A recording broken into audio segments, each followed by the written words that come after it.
Hello दोस्तों, नमस्कार। GS with प्रेम के यूट्यूब चैनल में आप सभी का स्वागत है। तो चलिए आज हम क्लास 9 की एनसीईआरटी से समकालीन विश्व में लोकतंत्र से शुरुआत करेंगे। क्लास 8 की एनसीईआरटी में हमने संविधान के जितने भी सेगमेंट थे उसको ख़त्म कर लिया हमने। अब आज हम क्लास 9 की एनसीईआरटी को स्टार्ट करेंगे, उसमें समकालीन विश्व में लोकतंत्र से शुरुआत करेंगे। तो सबसे पहले हम देखते हैं यहाँ पर चिली में तख्ता पलट के बारे में देखेंगे। तो चलिए शुरुआत करते हैं। 11 सितंबर 1973 को चिली के राष्ट्रपति आयंदे की सरकार का उन्हीं की सेना ने तख्ता पलट कर दिया, जिसकी अगुवाई जनरल अगस्टो पिनोशे ने किया था। तख्ता पलट के बाद अगस्टो पिनोशे चिली के राष्ट्रपति बने। फौज ने राष्ट्रपति आयंदे के निवास को घेर लिया और बम बरसाने लगे। इस फौजी हमले में राष्ट्रपति आयंदे की मौत हो गई। इस तख्ता पलट के लिए सैन्य शासकों को अमेरिका का साथ था, क्योंकि अमेरिका की सरकार आयंदे शासन से खुश नहीं थी। पिनोशे की सरकार ने आयंदे के समर्थकों और लोकतंत्र की मांग करने वालों का दमन किया, उनकी हत्या कराई। अगला देखेंगे यहाँ पर सभी फौजी अधिकारी जिन्हें तख्ता पलट में शामिल होने से इनकार कर दिया था, उनकी हत्याएं करा दी गईं, जिनमें चिली के वायुसेना के प्रमुख जनरल अल्बर्टो बर्चेले भी प्रमुख थे। उनकी पत्नी और बेटी को जेल में डालकर काफ़ी प्रताड़ित किया गया था। अब हम देखते हैं चिली में लोकतंत्र की वापसी कैसे हुई। तो सबसे पहले देखेंगे कि 17 वर्ष के शासन के बाद पिनोशे का सैनिक शासन 1988 में समाप्त हुआ, जब उन्होंने जनमत संग्रह कराने का फैसला लिया। लोगों ने उनके सैन्य शासन को नकार दिया था। सैन्य शासन के अंत के बाद जनरल बसेले की बेटी मिशेल बसेले चिली की राष्ट्रपति चुनी गई, जो कि एक लोकतांत्रिक सरकार है। लोकतांत्रिक सरकार द्वारा कराई गई जांच में पाया गया कि पिनोशे सरकार सिर्फ क्रूर ही नहीं थी, अब उसे बहुत भ्रष्टाचार भी किया था। अब हम पोलैंड की बात करेंगे। तो पोलैंड में अलोकतांत्रिक सरकार थी, तो उसके बारे में यहाँ पर हम देखेंगे। तो 1980 पोलैंड में जारूजेलेंस्की के नेतृत्व में पोलिश यूनाइटेड वर्क्स पार्टी का शासन था, जो कि मजदूर वर्ग के नाम पर शासन कर रहा था। पोलिश यूनाइटेड वर्क्स पार्टी उन साम्यवादी दलों में से एक था जो पूर्वी यूरोप के अनेक देशों पर शासन करते थे। इन साम्यवादी शासन वाले देशों में किसी अन्य राजनीतिक दलों को राजनीति में भाग लेने की अनुमति नहीं थी। अगला देखेंगे, लोग साम्यवादी शासन पर अधिकारियों का उच्च चुनाव अपनी इच्छा से नहीं कर सकते थे। नेताओं, पार्टी या सरकार के खिलाफ आवाज़ उठाने वाले को जेल में डाल दिया जाता था। पोलैंड की सरकार को एक बड़े साम्यवादी देश सोवियत संघ का समर्थन हासिल था, वही इस पर भी नियंत्रण भी करता था।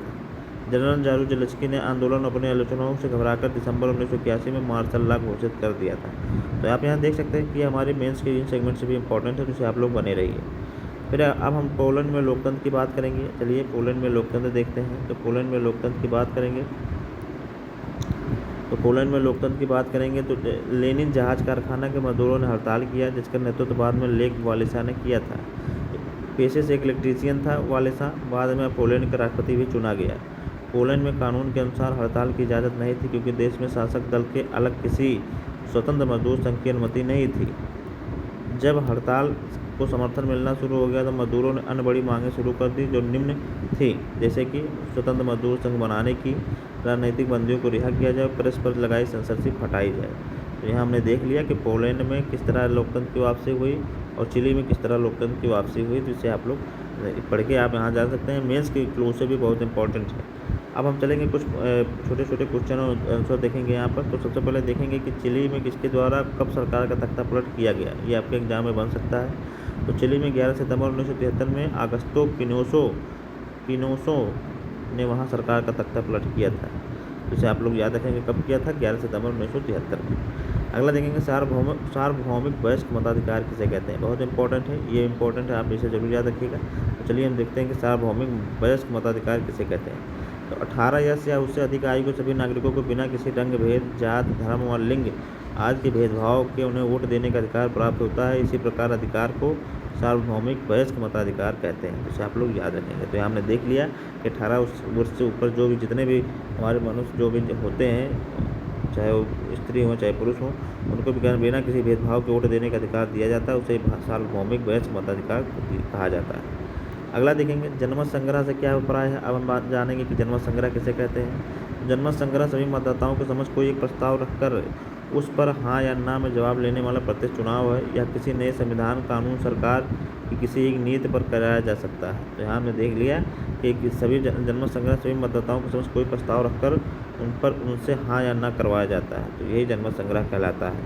अगला हम लोग देखेंगे चिली में सैनिक विद्रोह में किसकी सहायता की थी। तो चिली के सैनिक विद्रोह में यूनाइटेड स्टेट ऑफ अमेरिका ने सैनिक विद्रोह में मदद की थी। इसे आप लोग याद रखेंगे। अगला देखेंगे, सेना द्वारा सरकार को फाड़ फेंकने समानता कौन सी स्वतंत्रताएं समाप्त हो जाती है, अथवा अगर देश में सैनिक शासन हो जाए तो हमारे किन अधिकारों का हनन होगा। तो आइए इसका उत्तर हम लोग देखते हैं।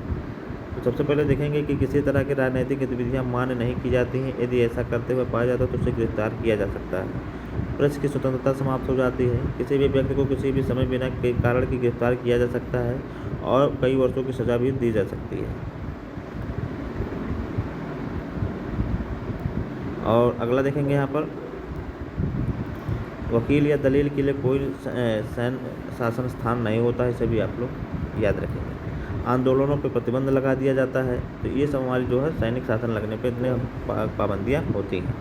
अब हम अगला क्वेश्चन देखेंगे कि लेक वालेसा कौन था। जी हाँ, लेक वालेसा कौन था। तो लेक वालेसा पोलैंड में एक मजदूर यूनियन का नेता था जो पेशे से एक इंजीनियर था और बाद में 1990 के चुनाव में पोलैंड का राष्ट्रपति बना था, उसे आप लोग याद रखेंगे। अगला देखेंगे, अफ्रीका के उस देश का नाम बताइए जो सबसे पहले स्वतंत्र हुआ। तो अफ्रीका का सबसे पहला देश कौन सा है जो सबसे पहले स्वतंत्र हुआ? तो घाना था, इसे भी आप लोग याद रखेंगे। अगला देखेंगे हम लोग, आधुनिक विश्व में लोकतांत्रिक देशों की क्या स्थिति है। तो सबसे पहले देखेंगे, आधुनिक विश्व में लोकतांत्रिक देशों की संख्या सबसे अधिक है और अभी इनकी संख्या बढ़ ही रही है। जो पुराने लोकतांत्रिक देश हैं उनमें लोकतंत्र मजबूत हुआ है, जिसे आप लोग याद रखेंगे। अगला देखेंगे हम लोग, सॉलिडेरिटी क्या है। जी हाँ, सॉलिडेरिटी जो है, सॉलिडेरिटी एक संगठन का नाम है जो कि 1980 में पोलैंड के मजदूरों द्वारा बनाया गया था। कुछ ही वर्षों में इस संगठन के सदस्यों की संख्या करोड़ों में पहुंच गई। इसके नेता लेक वालेसा बाद में पोलैंड के राष्ट्रपति चुने गए थे, जिसे आप लोग याद रखेंगे। अगला हम लोग देखेंगे, साम्यवादी शासन से आप क्या समझते हैं। जी हाँ, तो साम्यवादी शासन से आप लोग क्या समझते हैं। तो किसी देश की साम्यवादी पार्टी द्वारा चलाया गया शासन जिसमें अन्य पार्टियों को शासन या सत्ता के लिए प्रयास करने की इजाज़त नहीं होती है, राज्य सभी बड़ी संपत्तियों और उद्योगों पर नियंत्रण रखता है, उसे ही साम्यवादी पार्टी कहा जाता है। तो इसे आप लोग याद रखेंगे। बहुत ही इंपॉर्टेंट सवाल है, यहाँ से सीधे मेंस में आप भी लिख सकते हैं और आपके प्री के लिए भी तो इम्पोर्टेंट है ही।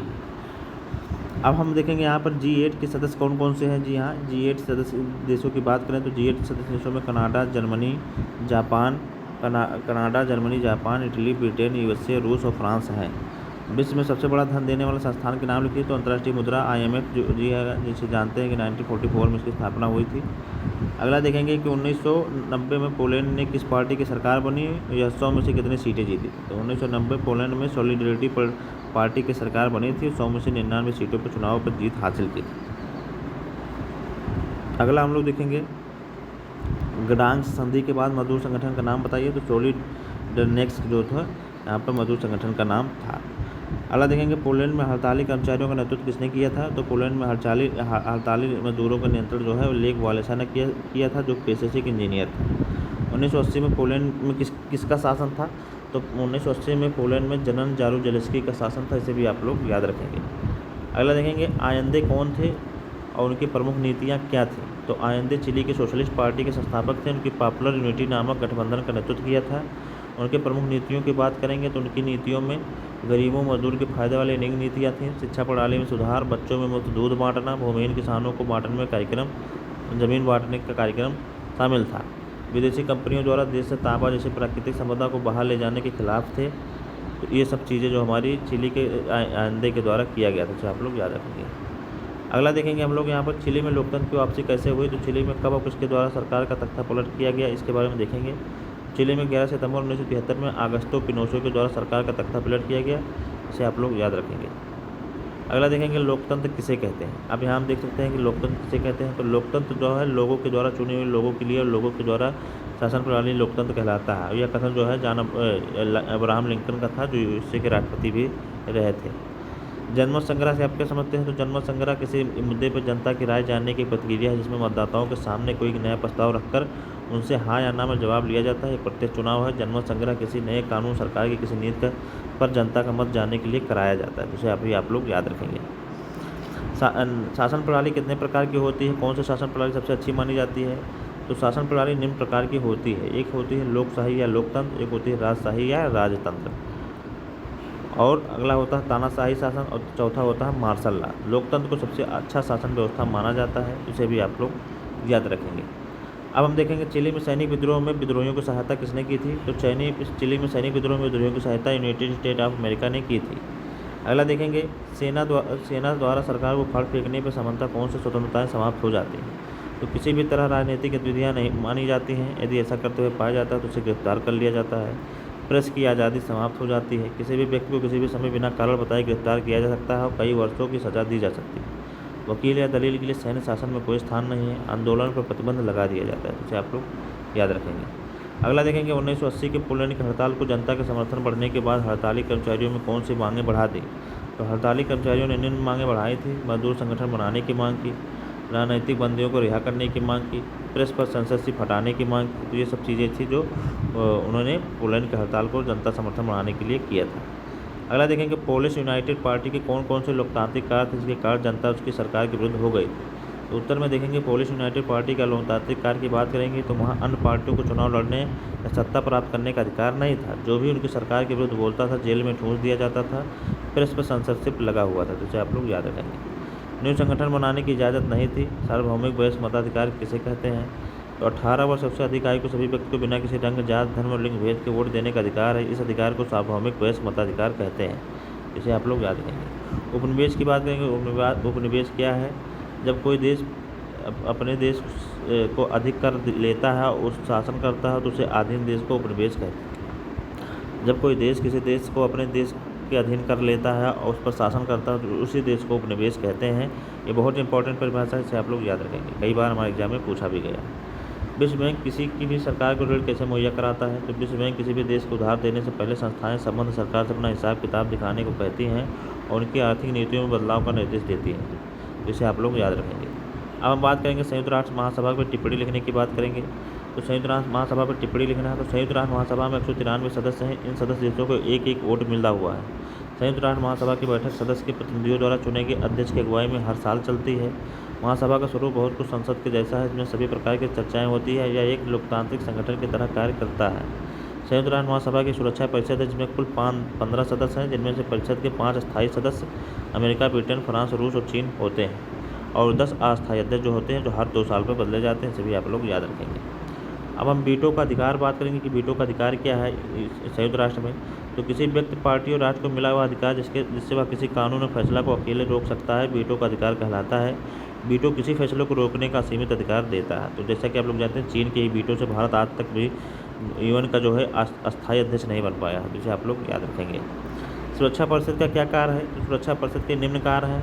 निम्न देशों के बीच शांति सुरक्षा बनाए रखने की जिम्मेदारी। जब कोई देश किसी दूसरे देश पर गलत ढंग से हमला करता है तो ऐसे मामलों में सुरक्षा परिषद देखता है। यह एक अंतर्राष्ट्रीय शांति दस्ता बनाकर गलती करने वाले देश के खिलाफ कार्रवाई भी कर सकता है। तो ये हमारी सुरक्षा परिषद का जो है कार्य है। इसे यह है बहुत इंपॉर्टेंट है आपके एग्जाम के लिए। इसे आप लोग याद रखेंगे। अगला देखेंगे सुरक्षा परिषद में अस्थायी सदस्य कितने वर्ष के लिए चुने जाते हैं। तो 2 वर्षों के लिए 10 सदस्यों की नियुक्ति होती है हर 2 साल पर। इसे आप लोग याद रखेंगे। सुरक्षा परिषद में असली ताकत किन देशों को मिली है। तो सुरक्षा परिषद में असली ताकत 5 देशों को, जैसे अमेरिका हो गया, ब्रिटेन हो गया, फ्रांस हो गया, रूस और चीन को प्राप्त है। ये अस्थायी सदस्य हैं। इसे आप लोग याद रखेंगे। अंतर्राष्ट्रीय मुद्रा कोष क्या काम हो या क्या काम करती है। तो अंतर्राष्ट्रीय मुद्रा कोष राष्ट्रीय संघ की एक संस्था है जो दुनिया के किसी भी देश को उधार और ऋण देने का काम करती है। इसके कुल टोटल 188 देश हैं। इसे आप लोग याद रखेंगे। विश्व बैंक के अध्यक्ष का मनोनयन कौन करता है। तो ये अमेरिकी वित्त मंत्री करते हैं। इसे आप लोग याद रखेंगे।